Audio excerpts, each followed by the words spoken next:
le chemin vers l'unité. La religion de l'humanité a commencé par un désir tourné vers le ciel. Mais la véritable religion doit être une parole descendue du ciel. Et ce n'est que lorsque cette parole vivante agit et s'accomplit dans l'histoire qu'elle peut être reconnue comme la parole digne de confiance de Dieu.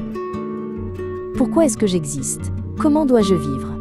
Ces questions sont un instant présent au plus profond du cœur de chaque être humain. C'est le désir que le ciel a planté dans l'homme.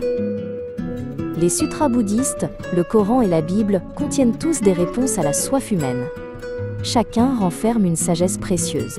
Mais parmi eux, la parole vivante venue du ciel accomplit ce qu'elle promet et, avec le pouvoir de créer à partir du néant, elle donne la vie. Bouddha a discerné la souffrance de la vie et a montré le chemin de la libération. C'est une grande sagesse. Mais l'illumination humaine seule ne peut résoudre fondamentalement la souffrance. Seule la parole vivante, dotée du pouvoir créateur, peut apporter un véritable changement. Le Coran enseigne à obéir à Dieu et à aimer son prochain.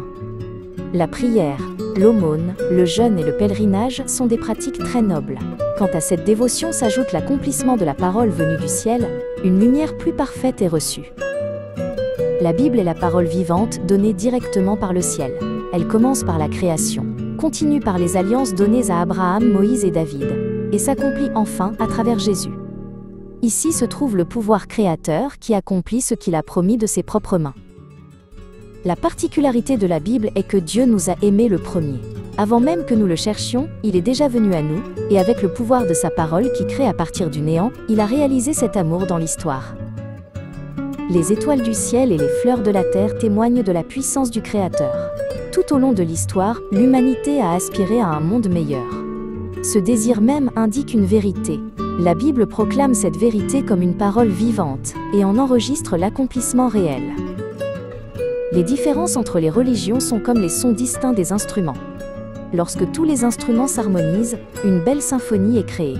De la même manière, dans la parole vivante du ciel, tout ce qui est bon peut s'unir en une seule harmonie. La destination finale de tous les chemins est finalement l'amour.